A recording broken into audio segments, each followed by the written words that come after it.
What is up, guys, and welcome to episode 4 of how to be a good Call of Duty player, how to be better at Call of Duty, because you guys want to know how to be a Sandy Ravage. Now, I can't guarantee you will be a Sandy Ravage after watching all of these episodes, but I can guarantee you that you will probably be a better player than you were before.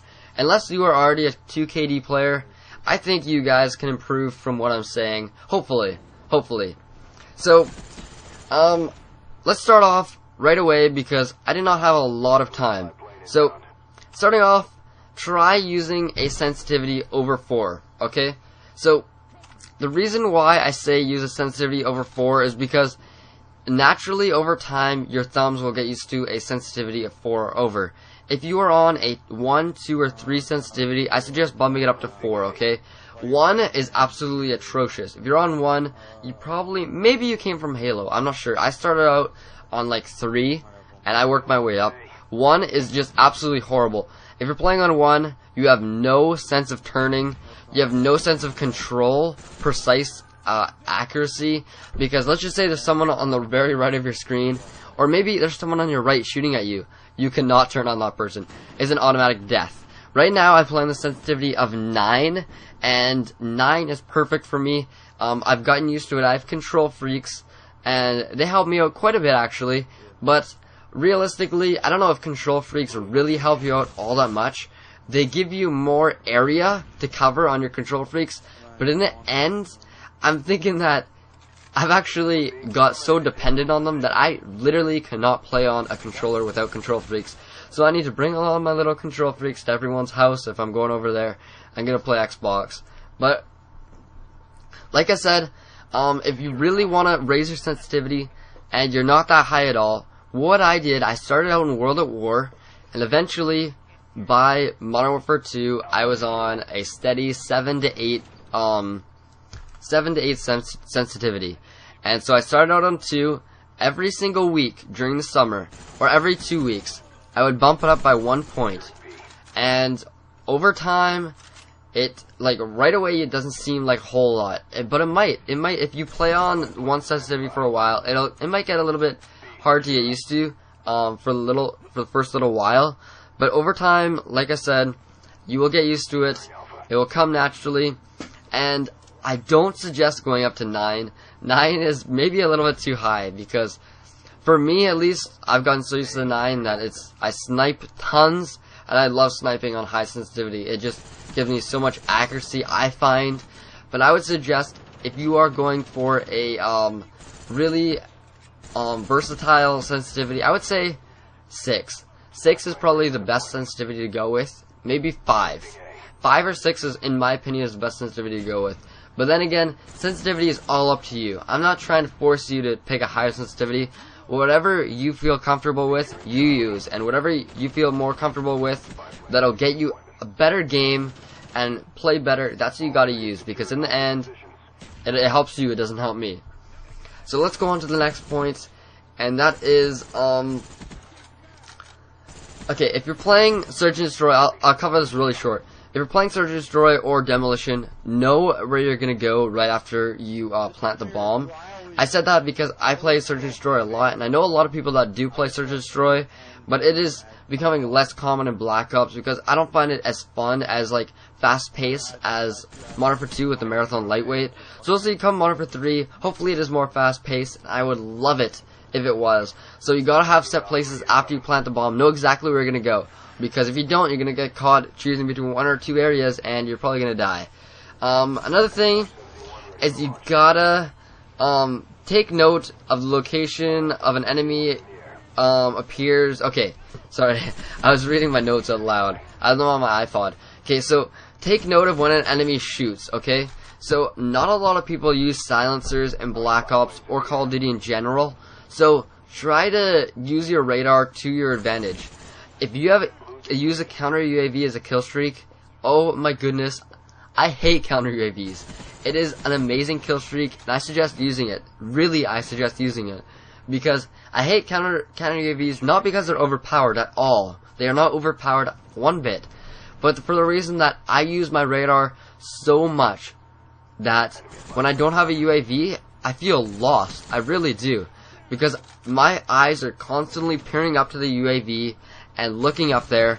So if you do not trust your kill streaks being at Blackbird, Chopper Gunner, maybe Dogs, I suggest maybe going for a UAV, counter UAV, maybe I'd say UAV, Blackbird, Chopper Gunner, or UAV attack helicopter, Blackbird. I always ride the Blackbird for the reason of Blackbirds are the most overpowered kill streaks in the game. Let's face it, if you know exactly what direction the opponent is standing and how they're moving across the map, exactly what point they are in real time, okay? Sure, there's a counter with counter UAV, but how many people actually ride the counter UAV? It cannot be shot down by a Strela, or not Strela, what's it even called in Black Ops? I haven't played in a week.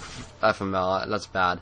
But anyways, it cannot be shot down, and I think it's good that it can't be shot down because I worked hard for that Blackbird. But let's face it, Blackbird is probably the most overpowered kill streak. Moving on.